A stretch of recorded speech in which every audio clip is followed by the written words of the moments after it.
네, 안녕하세요, 여러분. 정진식TV의 캡틴 정진의 내일 급등주 방송입니다.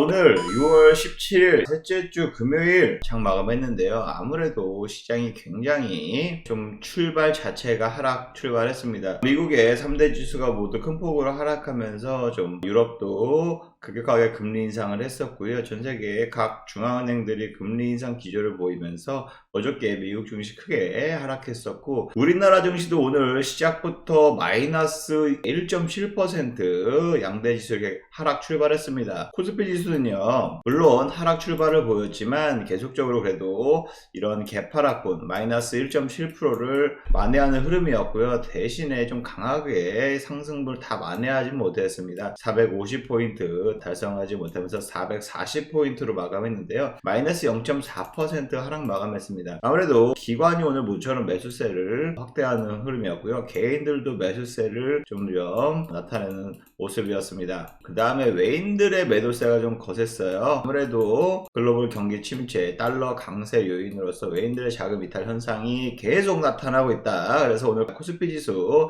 마이너스 0.4% 하락 마감했고요.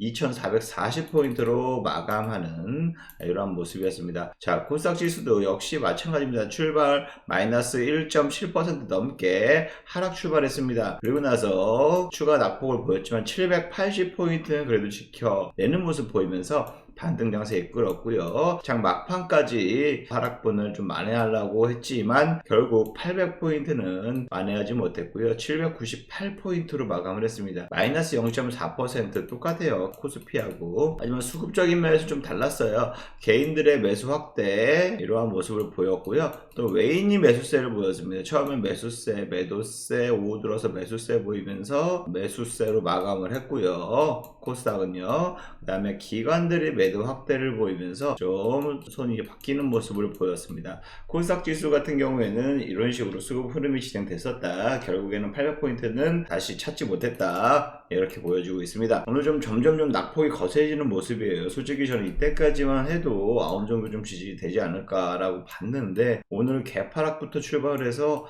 다소 좀 염려스러운 수급 흐름이었습니다. 하지만 이렇게 모두가 힘들어하고 모두가 끝난 거 아니야 공포를 느낄 때 오히려 기회의 시장이 될 수도 있으니까요. 너무 좀 걱정하지 마시고, 지난번에도 말씀드렸지만 2주 동안에 무려 10% 넘게 하락했습니다. 지수가 10% 하락했다는 건 개별 종목들이 거의 20%, 30%, 40% 하락할 수도 있다는 얘기거든요. 아무래도 개별적인 종목의 변동성보다 지수의 변동성이 훨씬 적은데 말이죠. 이러한 모든 종목들이 평균치의 값이 지수인데 이 지수 가격이 10% 빠졌다는 것은 다른 개별 종목들은 더 크게 하락세를 볼 수 있었다는 걸로 파악을 할 수가 있고요. 그만큼 좀 어려운 장세고 힘든 장세다. 정말 수급이 집중적으로 작은 테마군에만 움직이고 있었습니다. 어떤 테마에 오늘 좀 상승세를 보였냐 보면요. 오늘도 역시 2300개에 상장되어 있는 종목 중에서요. 850개만 상승을 했습니다. 그래서 오늘 만회하는 흐름을 보였기 때문에 850개가 상승을 했고요.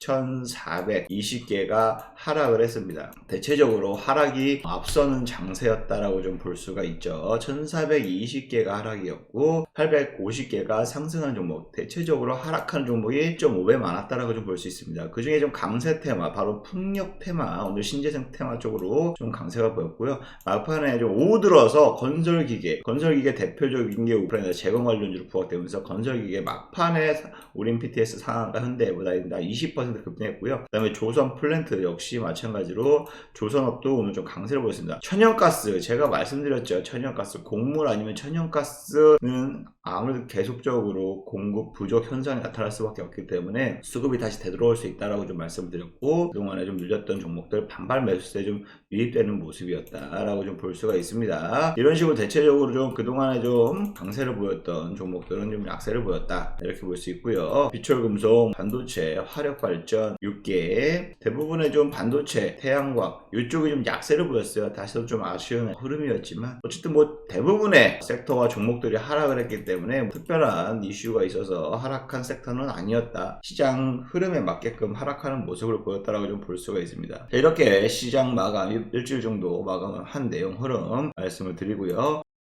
제가 말씀드렸던 지난 관심 종목 중에 굉장히 또 급등세 이어나가는 종목 미코 바이오 메드가 있습니다. 원숭이 두창 관련주라고 했죠. 어저께까지만 해도 리뷰 들었을 때 20% 수익이었는데요. 오늘 16,000원 돌파하면서 21%까지 넘게 올랐습니다. 그러면서 무려 40% 수익이다 라고 좀 말씀을 드렸어요. 40% 수익이다. 언제 얘기했냐? 이때 얘기했다 라고 말씀을 드렸고, 시장에 빠지면서 같이 빠졌지만 오히려 하루 만에 지금 상한가로서 수익 전환을 했었고, 어제 오늘 추가적인 상승세 보이면서 40% 상승했다. 원숭이 두창 관련주입니다. 아무래도 원숭이 두창이 지금 뭐 긴급 비상사태 뭐 이런 선포한다 하는 소식이 전해지면서 급반등 나왔고요. 지금 4일 내내 강세를 보이고 있는 상황이다. 미코 바이오메드가 거기에 대장 역할을 하는 종목이다 라고 보실 수가 있습니다. 그래서 40%나 상승을 했다. 미코 바이오메드 이렇게 좀 보시면 되고요. 그 다음에 위니푸드, 이 종목은 제가 이날 장 끝나고 방송에서 관심 종목으로 말씀을 드렸어요. 아무래도 중국 기업이고 중국 식자 제품, 식재료 판매다. 우리나라 신송식품, 그 다음에 샘표 이런 거와 마찬가지로 중국 시장에서 중국 상품인데 중국 기업이고 중국에서 사업을 하는데